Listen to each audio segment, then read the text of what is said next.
வணக்கம் friends, welcome to அம்மா VR. இன்றைக்கி நம்ம பொட்டேட்டோ யூஸ் பண்ணி ஒரு இன்ஸ்டன்ட் ரெசிபி தான் பார்க்க போகிறோம்.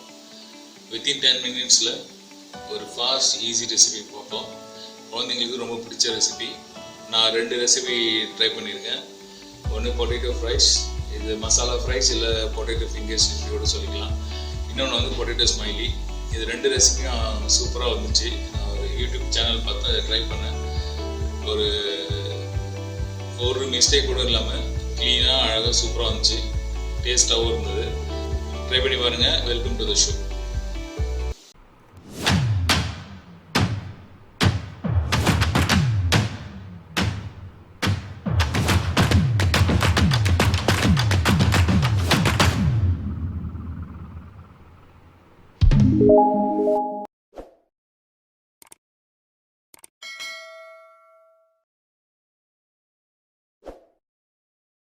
இந்த பொட்டேட்டோ ஃப்ரைஸ் செஞ்சு ஒரு பிளேட் தான் நான் பசங்களுக்கு கொடுத்தேன். என்னோடய பசங்களுக்கு ஒரு 10-15 நிமிஷத்துலேயே வந்து இவங்க எல்லாத்தையும் சாப்பிட்டு முடிச்சிட்டாங்க. அவ்வளோ டேஸ்ட்டாக இருந்துச்சு. நானும் டேஸ்ட் பண்ணி பார்த்தேன். இது எப்படி செய்யலான்னு பார்க்கலாம்.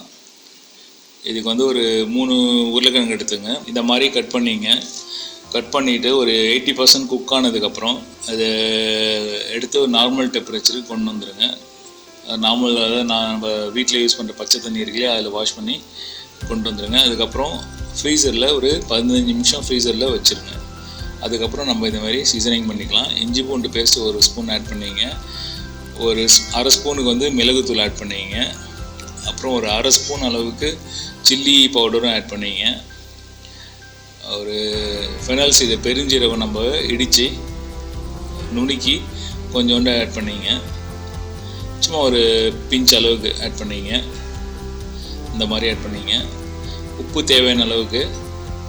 இப்போ இந்த மசாலா போதும், ரொம்ப வேறு எதுவும் மசாலா ஆட் பண்ணதில்ல.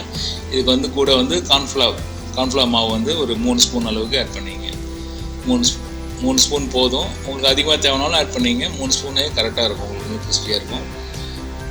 இதை நல்லா மிக்ஸ் பண்ணிப்போம். மிக்ஸ் பண்ணிவிட்டு சூடான குக்கிங் ஆயிலில் பொரித்து எடுத்துக்கலாம். இதுக்கு வந்து நம்ம வந்து வீட்டில் கோல்டு ப்ரெஸ் குக்கிங் ஆயில், நம்ம வந்து கடலை எண்ணெய் யூஸ் பண்ணுறோம். கடலை எண்ணெய் வந்து சின்ன பசங்க இருக்கிறதுனால நம்ம கோல்டு ப்ரெஸ் ஆயில் யூஸ் பண்ணுறோம். ஸோ பொரிக்கும் போது பார்த்திங்கன்னா நிறைய நுரைய வரும். அப்படியே பார்த்திங்கன்னா நல்லா சோப்பு நுர மாதிரி நல்லா பொங்கி வரும். அப்படியே வாசனையாக வேறு இருக்கும். ஏன்னா கோல்டு ப்ரெஸ் ஆயில் வந்து பார்த்திங்கன்னா இந்த நாட்டு செக்கில் செய்கிறதுனால அவ்வளோ ருசியாகவும் டேஸ்ட்டாகவும் வாசனையும் மனமும் நல்லா சூப்பராக இருக்கும். ட்ரை பண்ணுங்கள். பசங்க இருந்தாங்கன்னா இதில் இருக்கிற ப்ரோட்டீன்ஸ் வந்து நம்மளுக்கு நல்லாயிருக்கும். ஸோ இந்த மாதிரி பொரியும் போது பார்த்திங்கன்னா நல்லா ஃப்ரை ஆகிடுச்சு பாருங்கள். இன்னும் கொஞ்சம் லைட்டாக ப்ரௌன் ஆகின பிறகு நம்ம எடுத்துக்கலாம். கொஞ்சம் கிறிஸ்பியாக இருக்கும். பசங்க சாப்பிடும்போது கொஞ்சம் மொறுன்னு டேஸ்ட்டாக இருக்கும். ஓகே, இதுதான் பதம். இந்த அளவுக்கு ஒரு கோல்டன் ப்ரௌன் வந்ததுக்கப்புறம் நம்ம இதை எடுத்துடலாம். எண்ணெயிலேருந்து எடுத்துகிட்டு பசங்களுக்கு நம்ம சர்வ் பண்ணுறதுக்கு கொடுக்கலாம். யார் வேணால் சாப்பிட்லாம், அவ்வளோ டேஸ்ட்டாக இருக்கும். இதை விட வந்து நீங்கள் tomato sauce, chilli sauce, minus என்ன பிடிச்சிருக்கோ உங்களுக்கு அதை மிக்ஸ் பண்ணி நீங்கள் சாப்பிட்டு பாருங்கள். பசங்களுக்கு இது ரொம்ப பிடிச்ச டிஷ்ஷு. காரம் ரொம்ப கிடையாது. சில்லி சாஸு அதெல்லாம் சேர்க்கும்போது கொஞ்சம் காரம் தெரியும். பட் அப்படியே ஃப்ரெஷ்ஷாக சாப்பிடும்போது, அப்படியே ப்ளெயினாக சாப்பிடும்போது இன்னும் டேஸ்ட்டாகவும் இருக்கும். ஹெல்த்தியான ஃபுட்டு, ப்ரோட்டீன் ஃபுட்டு, பசங்களுக்கு ரொம்ப பிடிச்ச விரும்பிய ஃபுட்டு. இது ட்ரை பண்ணி பாருங்கள். வீட்டில் வந்து இது ஒரு 10 நிமிஷத்தில் நம்ம செஞ்சு முடிக்கக்கூடிய ஒரு சிம்பிளான ஒரு ஸ்நாக்ஸ் தான் இது. ஈவினிங்கில் வந்து பசங்க வந்து ஸ்நாக்ஸ் வேணும், அது வேணும், இது வேணும்னு கேட்கும்போது நம்ம இந்த மாதிரி ட்ரை பண்ணி கொடுக்குறதுல வந்து ஒரு நல்ல விஷயம். பசங்களும் விரும்பி சாப்பிடுவாங்க. நம்ம வீட்டிலே நம்ம கண்ணு முன்னாடியே ஒரு ஹெல்த்தியான ஃபுட்டு சாப்பிட்றாங்கன்னு நம்மளுக்கும் ஒரு திருப்தி இருக்கும்.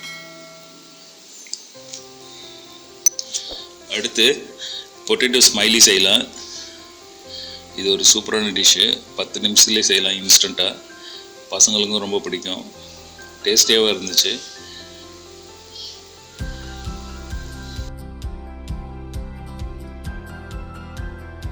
இதுக்கு வந்து ஒரு 3 பொட்டேட்டோ எடுத்து வேக வச்சு இதுமாதிரி கிரேட் பண்ணிக்கோங்க. ஒரு அரை ஸ்பூன் அளவுக்கு காஷ்மீர் சில்லி பவுடர் கலருக்காக, ஒரு 3 ஸ்பூன் அளவுக்கு ஓட்ஸு இதை அரைச்சி பவுடர் ஆக்கி சேர்த்துக்குங்க.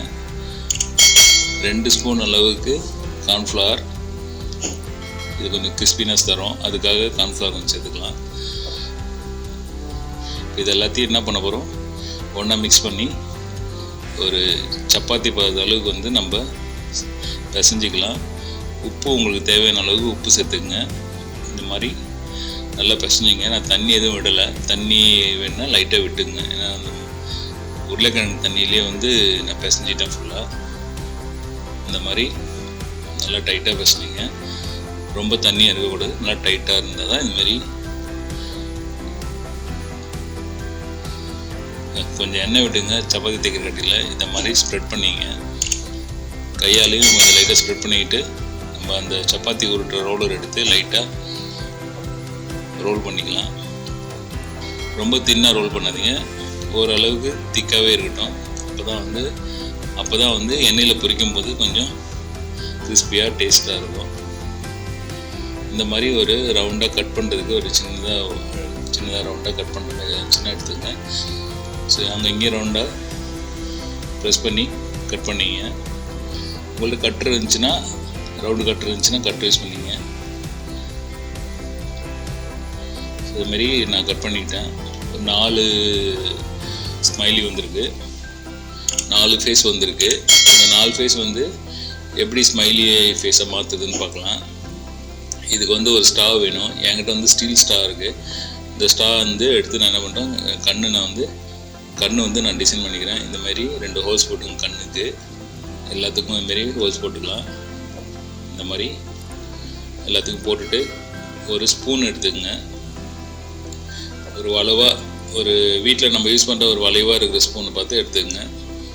அதை வந்து நம்ம ஒரு ஸ்மைலி ஃபேஸ், அதாவது நம்ம வாய் பகுதியை வந்து இது மூலயமா டிசைன் பண்ணிக்கலாம். ஸோ இந்த மாதிரி ஜஸ்ட் ஒரு வளைச்சு விடுங்க, அவ்வளோதான். இதுமாரி எல்லாத்துக்கும் இந்தமாரி வளைச்சு விடுங்க, அவ்வளோதான். எவ்வளோ சூப்பராக வந்துச்சு பாருங்கள். இது வந்து எனக்கு ஒரு இந்த மாதிரி ஒரு 4-5 வீணாகினதுக்கப்புறம் தான் எனக்கு இந்த ஃபேஸே வந்துச்சு. அதனால் ட்ரை பண்ணி பாருங்கள். இமீடியட்டாக வந்து இந்த மாதிரி உங்களுக்கு கிடச்சிடாது. அடுப்பில் என்ன ஒரு மீடியம் லோ ஃப்ளேம்லேயே வச்சிங்கன்னே இது எல்லாத்தையும் போட்டு பொரிச்சு எடுத்துக்கலாம். அதுக்குள்ளே மற்ற எல்லாத்தையும் நான் ரெடி பண்ணிட்டுருக்கேன். இது கொஞ்சம் பொரிட்டோம், மற்ற எல்லாத்தையும் ரெடி பண்ணிக்கலாம். ஸோ இதே மெத்தட் தான். அது எப்படி செஞ்சோமோ நம்ம ஸ்ப்ரெட் பண்ணிவிட்டு அதேமாரியே தான் எல்லாத்துக்கும் செஞ்சு கொண்டு தான் ஒரு கோல்டன் ப்ரௌன் வந்த பிறகு நம்ம எடுத்துக்கலாம். நம்ம இது கலர் எதுவும் சேர்க்கல. அந்த காஷ்மீர் சில்லி சேர்த்தோம் இல்லையா, அந்த சில்லியோட கலரே வந்து நல்லா அழகாக இருக்கும் பார்க்குறதுக்கு. ஸோ ப்ரௌன் அது ஒரு மாதிரி ஆரஞ்சு கலரில் வருது வெந்த பிறகு. ஸோ இந்த மாதிரி தான் இருங்க. இந்த மாதிரி எல்லாத்தையும் பொரிச்சு எடுத்துக்கலாம். அவ்வளோதான், ரெடி ஆகிடுச்சு. இதை நம்ம சர்வ் பண்ணலாம். நான் வந்து டொமேட்டோ கெச்சப் கூட சர்வ் பண்ணுறேன். டேஸ்டியாக இருந்துச்சு, ட்ரை பண்ணி பாருங்கள். இது ஒரு ஹெல்த்தியான ரெசிபி தான். நம்ம ஓட்ஸு இந்த மாதிரி தான் சேர்த்துருக்கோம். சின்ன பிள்ளைங்க இருக்காங்கன்றதுனால செசமி ஆயில் யூஸ் பண்ணியிருக்கேன். ஒரு ஹெல்த்தியான ஃபுட்டு, டேஸ்டியான ஃபுட்டு. 10 மினிட்ஸில் இன்ஸ்டண்ட்டாக செய்யக்கூடிய ஒரு ஈஸி ரெசிபி தான். ட்ரை பண்ணி பாருங்கள்.